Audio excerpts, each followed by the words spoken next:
내 백성이여, 내 율법을 들으며 내 입의 말에 귀를 기울일지어다. 내가 입을 열어 비유로 말하며 예로부터 감춰졌던 것을 드러내려 하니, 이는 우리가 들어서 아는 바요 우리의 조상들이 우리에게 전한 바라. 우리가 이를 그들의 자손에게 숨기지 아니하고 여호와의 영예와 그의 능력과 그가 행하신 기이한 사적을 후대에 전하리로다. 여호와께서 증거를 야곱에게 세우시며 법도를 이스라엘에게 정하시고 우리 조상들에게 명령하사 그들의 자손에게 알리라 하셨으니, 이는 그들로 후대 곧 태어날 자손에게 이를 알게 하고, 그들은 일어나 그들의 자손에게 일러서 그들로 그들의 소망을 하나님께 두며 하나님께서 행하신 일을 잊지 아니하고 오직 그의 계명을 지켜서 그들의 조상들 곧 완고하고 패역하여 그들의 마음이 정직하지 못하며 그 심령이 하나님께 충성하지 아니하는 세대와 같이 되지 아니하게 하려 하심이로다.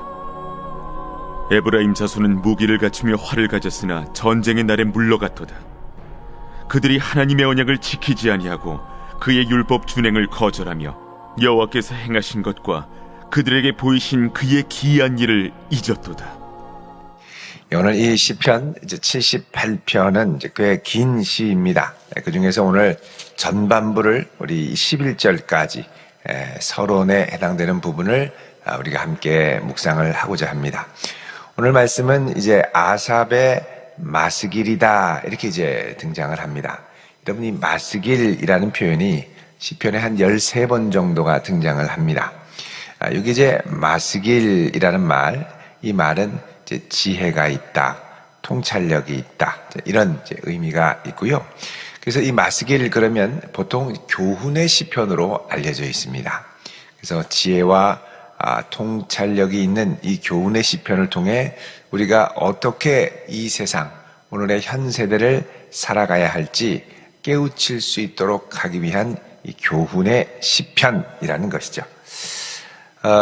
특별히 이제 이 교훈의 시편, 이 마스길, 오늘 본문은 이스라엘의 역사를 돌아보며 우리 선조들이 실패했던 지점에서 교훈을 얻고 우리의 믿음을 더욱 잘 지켜가기 위한 목적이 있습니다. 이렇게 이제 이스라엘의 역사를 회고하면서 이제 마스길, 교훈과 지혜를 제공하는 시들이 좀 있습니다. 105편, 106편, 136편, 뭐 이런 시들이 있죠.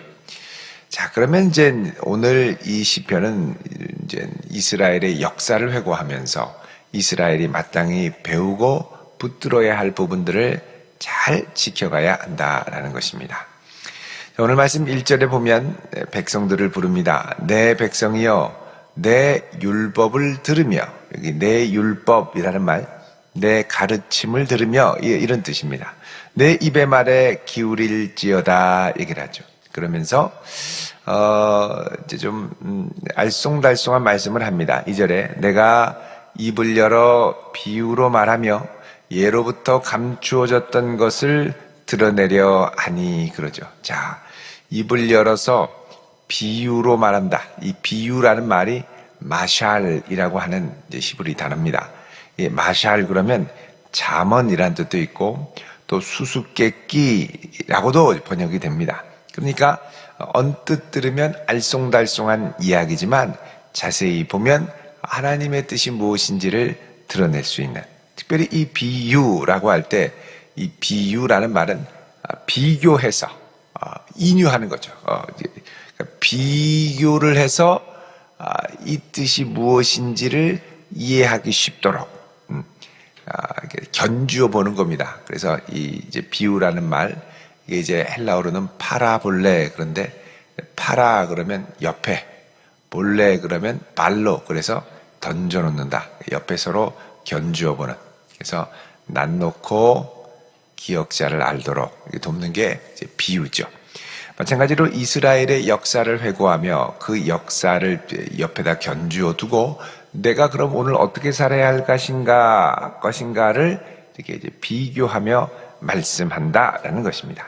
그래서 내가 입을 열어 비유로 말하고 예로부터 감추어졌던 것, 하나님의 섭리와 깊은 뜻을 드러내려 한다 얘기합니다. 그러니까 이 시편 78편의 이 교훈의 마스기를 통하여 이것들을 지금 드러내려 한다라는 거죠. 자, 여러분, 이 말씀은 예수님께서 마태복음 13장 35절에도 인용하신 말씀입니다. 잠깐 보시겠습니다.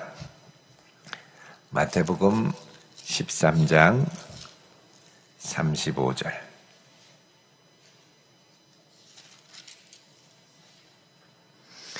자, 예수님이 이렇게 말씀하십니다. 이는 선지자를 통하여 말씀하신 바 내가 입을 열어 비유를 말하고 창세부터 감추인 것들을 드러내리라 함을 이루려 하심이라 그러죠. 그리고 바로 앞에 34절에 예수께서 이 모든 것을 무리에게 비유로 말씀하시고 비유가 아니면 아무것도 말씀하지 아니하셨다라고 그러죠. 자, 그럼 예수님께서 비유로만 말씀하시고 그냥 평범하게 진술하는 내용으로는 얘기하지 않으셨는데 그 이유는 뭐냐? 비유는 여기 보면 뭐 겨자씨 비유, 누룩 비유, 가라지 비유, 또 밭에 감추인 보화 비유, 좋은 진주 장사 비유, 또 그물 비유, 이런 여러 비유들을 말씀을 하셨죠. 그러니까 비유를 통해서만 말씀을 하셨는데 그 이유는 뭐냐? 입을 열어 비유로 말하고 창세부터 감추인 것, 바로 하나님의 나라, 하나님의 구속 역사를 드러내려 하려 함이라 라고 말씀합니다. 여러분, 이 구절은 이제 우리 여러 이단들이 아주 단골로 사용하는 구절이기도 합니다. 뭐라 그러냐면 예수님은 비유로만 가르치셨다. 34절에 비유가 아니면 아무 말씀도 안 하셨다고 하니 예수님의 말씀은 비유다. 그런데 이 비유는 뭐냐? 입을 열어 비유로 말하고 창세로부터 감추인 것. 그래서 비유는 감추어진 것이다. 왜 감추셨느냐? 이 11절에 보면 천국의 비밀을 아는 것이 너희에게는 허락되었으나 그들에게는 아니 되었나니. 자, 너희와 그들, 개역 한글 성경에는 저희 이렇게 되어 있습니다. 너희에게는 주지만 저희에게는 감추게 하기 위해서. 그래서 비유로만 말씀하셨다는 거죠. 비유는 뭐냐? 감추어진 것. 그럼 이걸 언제 제대로 깨달을 수 있느냐? 나중에 이 비유가 성취될 때, 풀어져 역사할 때, 이게 풀어진다라는 것을 풀어서 알려주는 분이 올 때 비로소 깨달을 수 있다는 거죠. 그래서 그 비유를 깨닫게 하시는 분이 누구냐? 교주, 또 다른 보혜사, 이렇게 해서 이제 논리를 전개해 갑니다. 그래서 비유는 창세로부터 감추인 것들. 근데 여러분 잘 보면 이제 우리가 이제 아까 낯 놓고 기억자도 모른다라고 말씀드렸습니다만, 비유를 예수님이 이렇게 말씀하신 것은 감추고 못 알아듣게가 아니라 어떻게든 깨닫게 하도록, 어떻게든 이해시키려고 말씀하셨다는 것을 알 수가 있죠. 여러분, 비유는 어려운 게 아니라 듣기만 해도 알 수 있는 것이 비유입니다. 그래서 예수님께서 비유가 아니면 아무것도 말씀하지 않았다는 건 할 수 있는 한 쉽게 가르치기 위해서 애를 쓰셨다는 거죠. 예수님께서 이 비유를 말씀하실 때 묻어놨던 이 고민이 있습니다. 여러분, 마가복음 4장을 보시면요,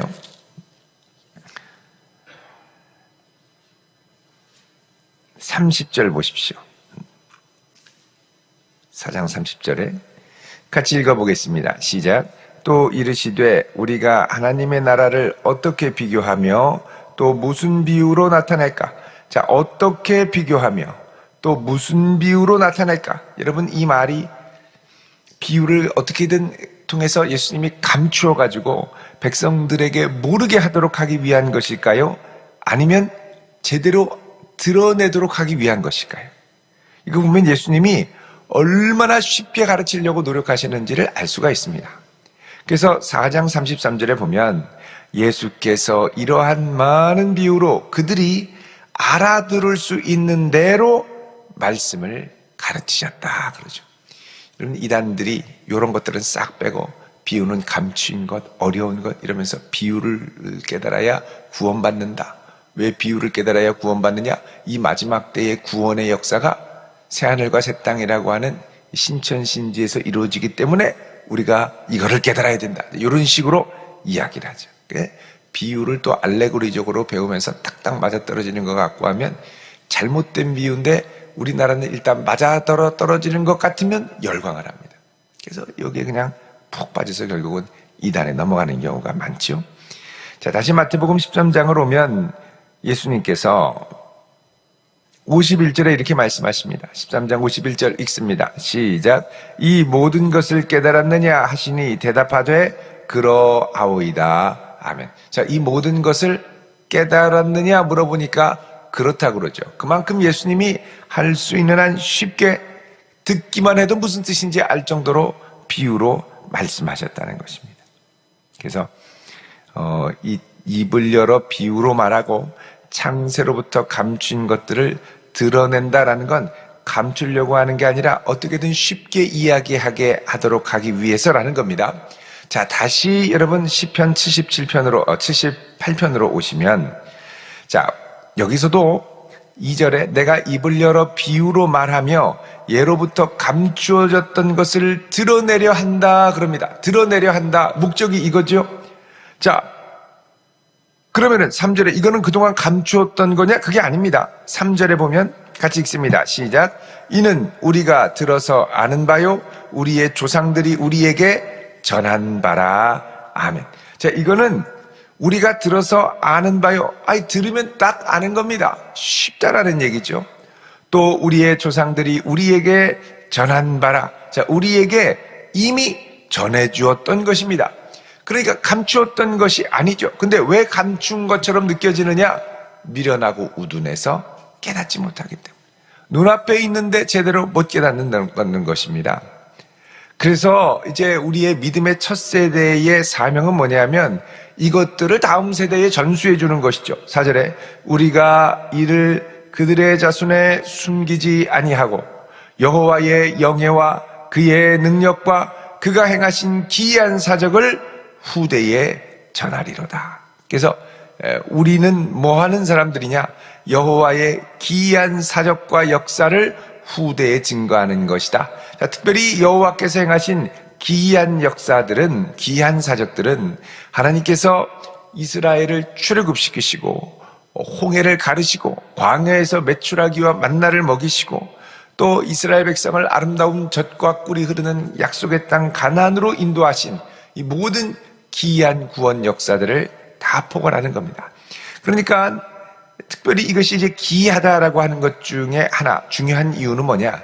이스라엘이 하나님의 구원을 받을 자격이 있어서 구원받은 게 아니라는 것이죠. 받을 자격이 없는데도 불구하고 하나님이 사랑하시고 은혜를 주셔서 구원을 베푸신 겁니다. 그러니까 이거를 깊이 생각할수록 기이하고 놀라운 거죠. 야, 네가 능력이 있어서 구원받은 줄 아냐? 아니라는 겁니다. 너 하나님의 능력을 신뢰한다면 네가 자격이 있어서 구원 얻은 게 아니라 하나님의 긍휼로 붙들어 주신 것이다. 그래서 여러분 9절에도 보면 오늘 말씀에 에브라임 자손은 무기를 갖추며 활을 가졌으나 전쟁의 날에 물러갔도다. 에브라임 이스라엘의 대표적인 장자 지파지요. 그런데 여러 가지 무기를 갖고 활을 가졌지만 전쟁에서 제대로 싸우지도 못하고 물러갑니다. 자, 그 이유는 뭐냐? 그들이 하나님의 언약을 지키지 아니하고 율법 준행을 거절하며 여호와께서 행하신 것과 그들에게 보이신 그의 기이한 일을 잊었도다. 자, 하나님의 언약을 망각하고 기이한 역사를 망각하면 언제든지 위기가 찾아올 수 있으니 다시 이것들을 일깨워 믿음의 다음 세대들에게 알려주고 전수해주자라는 것입니다. 그래서 여러분, 우리는 믿음의 다음 세대들에게 여호와를 경외하고 하나님을 잊지 않도록 하나님이 행하신 기이한 구원의 역사를 전수하는 것을 매우 중요한 사명으로 여기고 가야 됩니다. 5절에 여호와께서 증거를 야곱에게 세우시고 또 법도를 이스라엘에게 정하시고 율법을 정하신 거죠. 우리 조상들에게 명령하사 그들의 자손에게 알리라 하셨으니 이는 그들로 후대 곧 태어날 자손에게 이를 알게 하고 그들은 일어나 그들의 자손에게 일러서 그들로 그들의 소망을 하나님께 두며 하나님께서 행하신 일을 잊지 않고 오직 그의 계명을 지켜야 한다 그럽니다. 그래서 이 기이한 사적을 전하는 중요한 목적이 뭐냐? 7절입니다. 소망을 하나님께 두며 하나님께서 행하신 일을 잊지 않고 또 오직 그의 계명을 지켜서 이렇게 얘기를 합니다. 여러분, 믿음의 자녀들을 키울 때 이 자녀들에게 진짜 믿음이 들어간 나를 알아볼 수 있는 기준이 뭐냐? 너 인생의 소망을 하나님께 과연 두고 있느냐를 알아봐야죠. 하나님께 두지 않고 사람에게, 나의 능력에, 기회에, 또 커리어에 여러 가지 것에 사람들이 둘 수 있습니다. 그런데 그 소망을 오직 하나님께 두고 하나님의 일을 잊지 않고 그분의 말씀을 잘 준행하며 나아갈 수 있는 것. 이게 믿음의 다음 세대의 신앙을 전수하는 중요한 목적입니다. 우리가 이 믿음의 다음 세대의 신앙을 전수하는 건 우리 가정에서 자녀들에게도 이렇게 할 수 있지만 손주들에게도 이렇게 할 수 있지만 또 교회에서 교회 학교의 교사로 자녀들에게 믿음의 다음 세대들에게 이런 것들을 아주 가슴 깊이 전수해 주는 것도 매우 중요한 일입니다. 믿음의 다음 세대를 어떻게 내가 조금이나마 감당할 수 있을까? 어떻게든 감당해야죠. 다음 세대의 이 신앙을 전수하지 않으면 큰일 납니다. 우리 교회도 믿음의 다음 세대의 신앙을 전수하지 않으면 세월이 오래되면 어떻게 하냐면 여러분들이 다 백발이 성성해서 할머니 할아버지가 되다가 여기 다 돌아가시고 나면 교회 문 닫게 되는 그런 일이 될 수가 있다라는 거죠. 그래서 여러분 자녀들 이제 전교인 새벽 기도회 다음 주에 시작할 때 뭐 어떻게든 깨워서 교회로 데려오고 또 어려우면 온라인으로 안고 어떻게든 믿음의 다음 세대에게 이 신앙이 익숙해지고 하나님을 찾고 우리의 소망은 하나님뿐이라는 것을 자꾸 주지시키며 기억시키며 깨닫게 해야 한다는 겁니다. 8절에 그들의 조상들 곧 완고하고 패역하여 그들의 마음이 정직하지 못하며 그 심령이 하나님께 충성하지 아니하는 세대와 같이 되지 아니하게 하려 하심이로다 그럽니다. 자, 우리는 하나님께 충성하는 다음 세대를 키워가야 합니다. 충성이라는 건 뭡니까? 하나님 외에 다른 것에 두 마음을 품지 않는 것. 충성하는 다음 세대.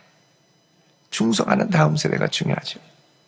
9절에 에브라임 자손은 무기를 갖추고 활을 가졌으나 전쟁의 날에 물러갔도다. 자, 믿음의 다음 세대 중에 하나님께 충성하지 않는 다음 세대의 샘플이 바로 에브라임 지파입니다.